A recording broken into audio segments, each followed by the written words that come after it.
हमारे साथ दो खास मेहमान मौजूद हैं, retired major general GD Bakshi और रिटायर्ड मेजर जनरल संजय सोई साहब। दोनों ही डिफेंस एक्सपर्ट हैं, दोनों इस वक्त हमारे साथ मौजूद हैं। बहुत स्वागत आप दोनों का। देखिए, उग्र प्रदर्शन जो है उसे तो किसी भी हालत में जायज नहीं ठहराया जा सकता है, लेकिन मैं ये समझना चाहती हूं आप दोनों से। शुरुआत जनरल बख्शी आपसे करूंगी सर, कि ये विरोध की वजह आखिरकार इस योजना को लेकर आप क्या देख रहे हैं?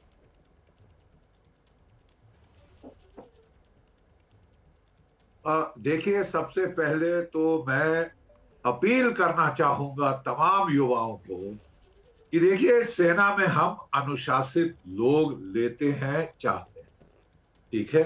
प्लीज आप अपना मार्ग मत बंद करिए। अगर आप ऐसे दंगों में फंस जाएंगे, ऐसे दंगों में आप लिप्त हो जाएंगे, तो पुलिस केसेस बनेंगे, ये सब बनेगा। आप अपना अगला मार्ग सेना में आने का रोक रहे हैं। बिल्कुल। हमें खुशी है कि इतने सारे लोग जो है वो सेना में आना चाहते हैं, लेकिन ये तरीका नहीं है सेना में आने का कि हम तोड़ फोड़ करें, हम अराजकता करें, हम देश की रेलवे की संपत्ति को जलाएं। जी सर। आपको प्रदर्शन करना है, आप शांतिपूर्ण तरीके से करिए प्लीज। ये एक पुराने सिपाही की हैसियत से मेरी आपको अपील है। हमको खुशी है कि इतने सारे बच्चे नहीं सर, सेना बहुत में जायज आना अपील है चाहते आपकी, हैं, और हम लेकिन तो ये खुद सेना एबीपी में न्यूज पर आने हाथ का जोड़कर यही कोई अपील तरीका कर रहे हैं कि देखिए, प्रदर्शन आपको अगर करना भी है, विरोध करना भी है, तो शांतिपूर्ण तरीके से कीजिए, क्योंकि उग्र प्रदर्शन से कुछ हासिल नहीं है और उग्र प्रदर्शन की इजाजत न देश का कानून देता है न संविधान देता है। अब ये समझने की कोशिश कर लेते हैं कि आखिरकार नहीं। आई विरोध वांट क्यों? जनरल to बख्शी, विरोध क्यों? लेडी, इसके पीछे आपको क्या वजह लगती है? Can you call a lady मुझे लेटर? लगता है I am general live. Bakshi से अभी हमारा संपर्क नहीं हो पा रहा है, तब तक जनरल सोई का रुख करते हैं। जनरल सोई, इस विरोध को आप किस तरीके हाँ, से देख हेलो रहे हैं सर? हेलो। जनरल हाँ, सोई। नहीं, ऐसा है कि ये इसके पीछे कारण ये है कि मैं मानता हूं कि स्कीम बहुत अच्छी है और ये एक युवाओं को मौका दे रहा है। देश में हमेशा से डिमांड रही है कि युवाओं को सेना में सर्व करना चाहिए ताकि उसके अंदर एक डिसिप्लिन की भावना आए, देशभक्ति की भावना आए और एक रूटीन लाइफ, एक रेगुलर लाइफ जिसको कहना चाहिए कि फिजिकल और मेंटल दोनों का मिक्स करके जो इंसान जीता है जिंदगी, वो सीख सके और जो सीमा पर और जगह जगह उसको कई तरह का अनुभव मिलेगा। बाद में उसके लिए नौकरी की संभावनाएं काफी ज्यादा हैं।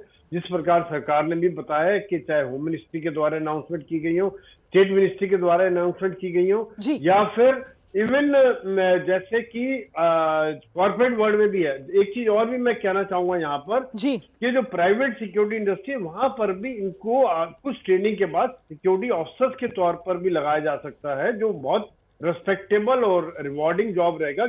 आज सरकार सोच रही है कि हाइब्रिड सिक्योरिटी, सीआईएसएफ को हटा के वाइटल एरिया से और इनको प्राइवेट आउटसोर्स करने का विचार है, जहां पर ये हाईली ट्रेन लोग चाहिए होंगे, जिनकी पे चाहे जहां इनको मिल रही है उससे बेहतर पे मिलती रहेगी उनको, या उतनी ही पे मिलती रहेगी। और दूसरी बात, ये सब चीजें कहीं ना कहीं एक कम्युनिकेट नहीं हो पाई है, या फिर जिस प्रकार से दंगे हुए हैं, कई बार मुझे इसमें एक षड्यंत्र की भी हो सकता है कि हो, क्यों एक साथ इतनी जगह पर बिहार में बिल्कुल और सर, यूपी में आप और इस बिल्कुल तरह जायज जो बात दंगे कह रहे हैं हुए, सर, और मुझे लगता है वो इसके जांच पीछे का कारण विषय क्या है, है, लेकिन ये भी आपने जांच जिस करने तरीके का। के फायदे गिनाए हैं, मुझे लगता है जनरल बख्शी के पास चलना चाहिए। बिल्कुल। जनरल बख्शी, ये तो फिर एक तरीके से फायदे का सौदा है ना युवाओं के लिए। युवा इस फायदे को क्यों समझ नहीं पा रहे हैं? उनको डर किस बात का लग रहा है? देखिए, हर अक्रॉस द बोर्ड अगर स्वीपिंग चेंज करना हो तो थोड़ा सा चेंज मैनेजमेंट की जरूरत होती है। ये तकरीबन 2.5 सदियों से चला आ रहा है एक सिस्टम फौज का।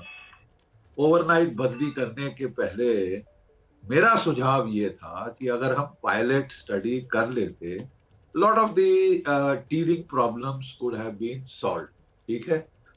और मेरी व्यक्तिगत राय है, मैं केवल ये कहना चाहता हूं कि जो हमारी सेना है वो एक रेगुलर स्टैंडिंग आर्मी रही है पिछले 250 साल। जो हमको टास्क दिए गए हैं हमने पूरे किए हैं। तो इस स्टेज पे एकदम आके इतना बड़ा across the board sweeping change करना थोड़ा सा डिस्टेबलाइजिंग हो जाता है। उसमें पायलट स्टडी पहले करिए, फिर आप बड़ी बदलाव लाइए, वो ज्यादा अच्छा है। जो यूक्रेन युद्ध हुआ है उसने ये दिखाया है कि जो हमारे शॉर्ट एंट्री इंडक्टीज हैं, चाहे वो कॉन्स्क्रिप्ट्स हों रूस की फौज में, चाहे अगर हम 4 साल के इंडक्टी लाएं, तो जो शॉर्ट टर्म इंडक्टीज हैं वो इतना अच्छा प्रदर्शन नहीं रहा है असली युद्ध में। जी जब लद्दाख में चीन के फौजी आए थे 2-2 साल की एंट्री स्कीम पे, उनका भी बड़ा बुरा प्रदर्शन रहा था हमारे जवानों के सामने। जी तो चीन का मॉडल यहाँ क्यों हम लगाना चाहते हैं, उसके पहले मेरे ख्याल थोड़ा सा सोच विचार ज्यादा हो जाता तो अच्छा रहता। और फिर अगर आप 35,000 लोग जो है हर साल रिलीज करेंगे टू द सिविलियन सोसाइटी, तो अगर उनको एब्जॉर्प्शन नहीं हुआ सीआरपीएफ, सीआईएसएफ, बीएसएफ, आईटीबीपी इत्यादि में या और सरकारी एजेंसीज में, तो फिर ये इस तरह की चीजें होंगी। मतलब देखिए, किस लोग तरह की चीजें पहले होंगी सर? आर्मी एक कैरियर था, अब वो कैरियर तकरीबन लोगों को लग रहा है कि खत्म हो गया, खलास हो गया, कि भाई हम तो क्या जॉब सिक्योरिटी क्या है, 4 साल के बाद मैं सड़कों पे फिर होऊंगा। तो थोड़ा तो ये चिंता है, लेकिन इसका ये मतलब नहीं कि लोग इस तरह के प्रदर्शन करें हिंसात्मक, कि वो आग लगाएं, आगाजनी करें, वो ट्रेन की संपत्ति डिस्ट्रॉय करें। ये तो आपको फौज के लिए अनफिट करे। बिल्कुल सर, मुझे लगता है आप कोई जनरल सोई फौज का में रुख करते हैं। जनरल उपद्रवी सोई, जो लोग जनरल नहीं बख्शी ने मिलेंगे। यहाँ पर बड़े 2 पॉइंट्स रखे। एक तो वो युवाओं के गुस्से को लेकर एक तरीके से बताने की कोशिश करें कि साहब सेना को लेकर एक जो सबसे बड़ी जॉब सिक्योरिटी की भावना होती थी युवाओं में, वो ये 4 साल वाली बात से खत्म हो रही है। शायद ये एक वजह हो सकती है इस आशंका की। और दूसरी बात वो ये कह रहे हैं कि साहब सेना को नुकसान के खतरे की भी कहीं ना कहीं आशंका, जिसकी वजह से उन्होंने कहा कि पायलट प्रोजेक्ट पहले किसी तरीके का चलाकर टेस्टिंग कर ली जाती। जनरल सोई।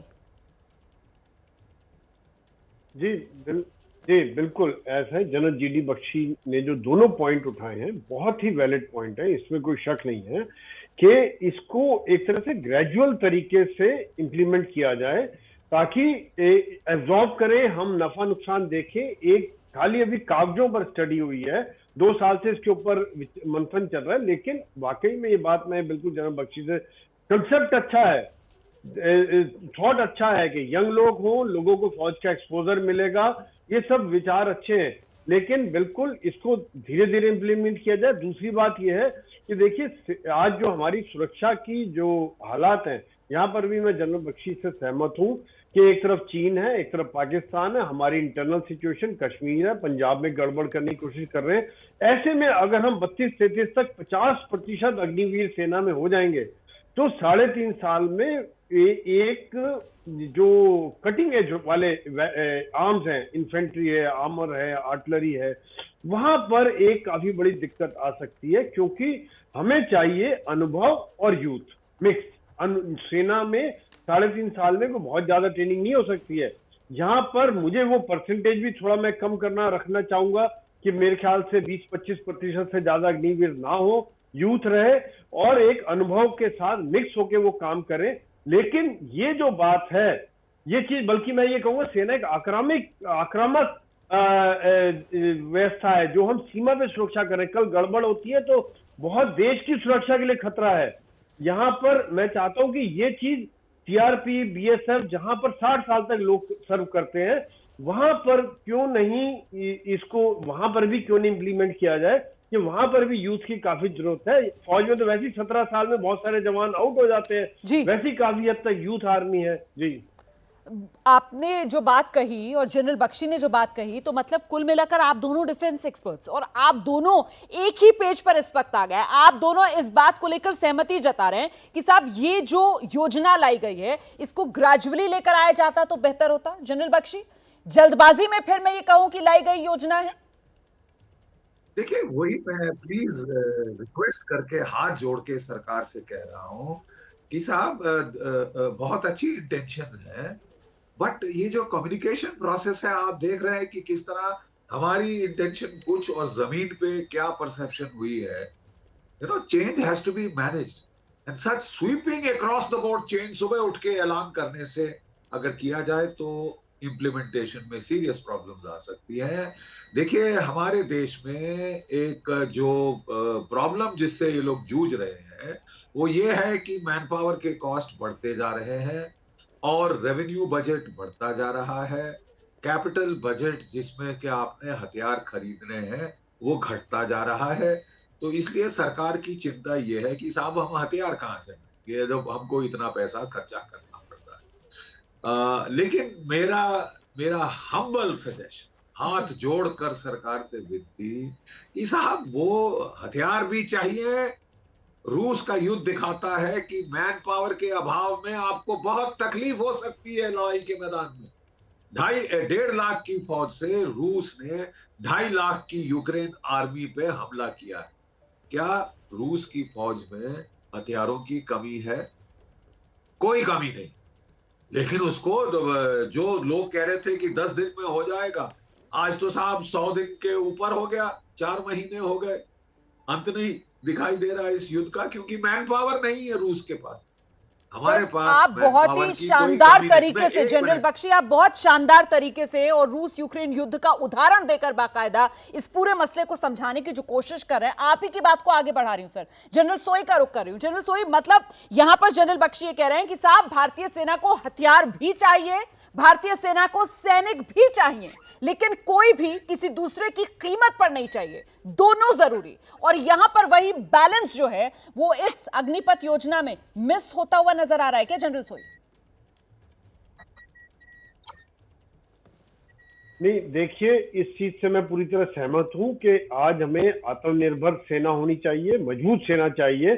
जिस प्रकार से हमारे दोनों तरफ डिस्टर्ब बॉर्डर हैं और लड़ाई हमें खुद ही लड़नी पड़ेगी, जैसे जनरल बख्शी ने कहा, रशिया यूक्रेन युद्ध में ये चाहे साफ जाहिर हो गई है कि लड़ाई आखिर में यूक्रेन को खुद लड़नी पड़ी।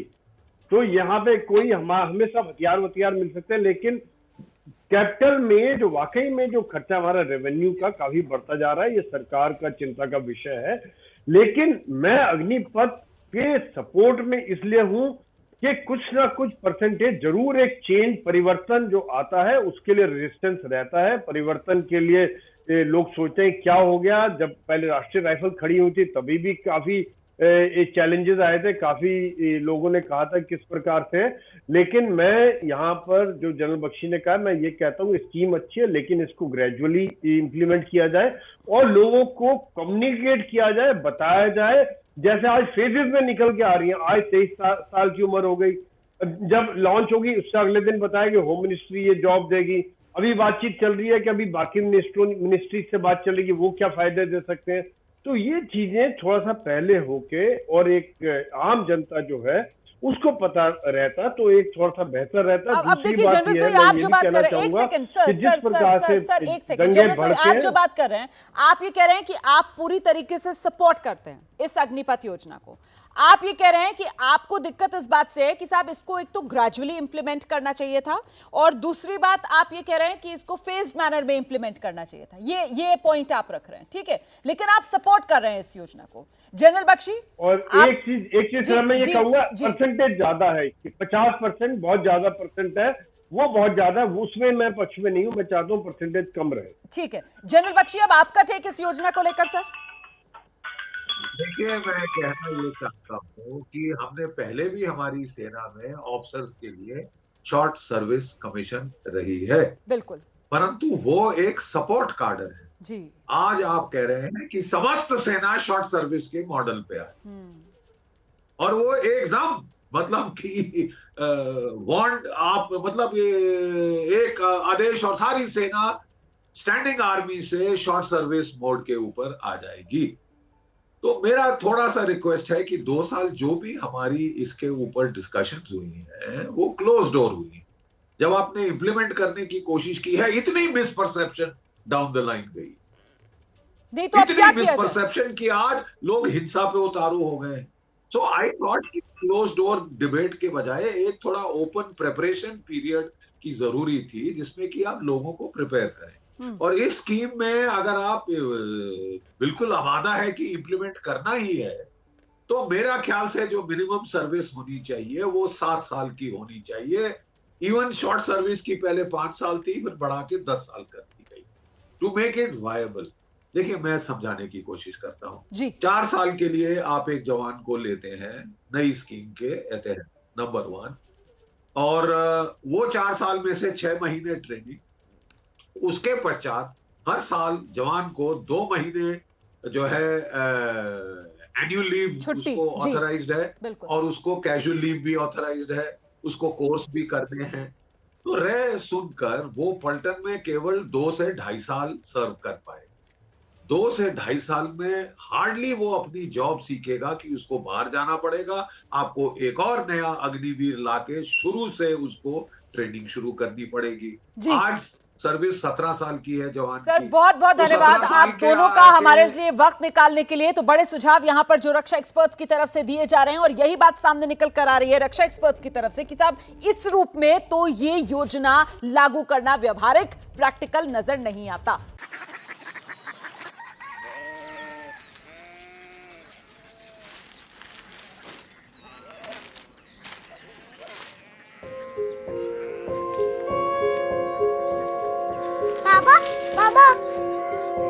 कोरिया सिटी जानी ना।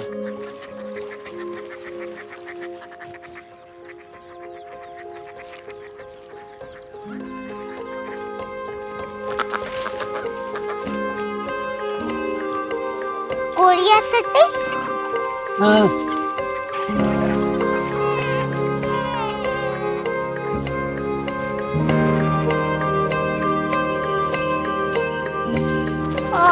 कोरिया सिटी कहाँ पे है? शहर अंग्रेजी लगे हैं।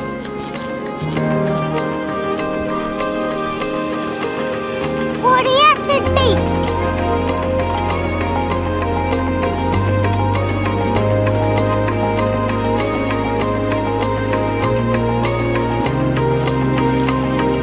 वो बहुत दूर है।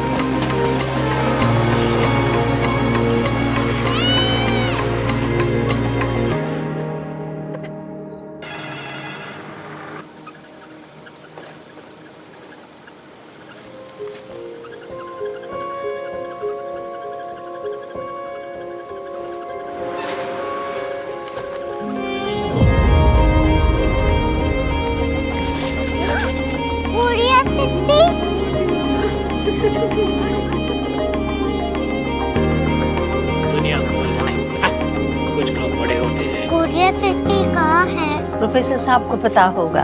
हो, ये छोटा वाला ग्लोब लगता है, और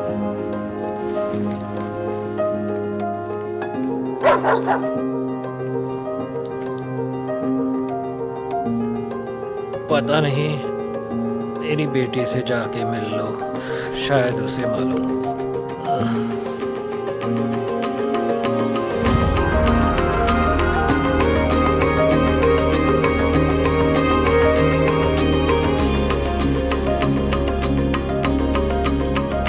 हाय, बाबा ने भेजा है। Come here. Korea city. Korea city नहीं, क्यूरियोसिटी। वो क्या? That's what brought you here? जो तुम्हें यहाँ तक ले आया। क्यूरियोसिटी।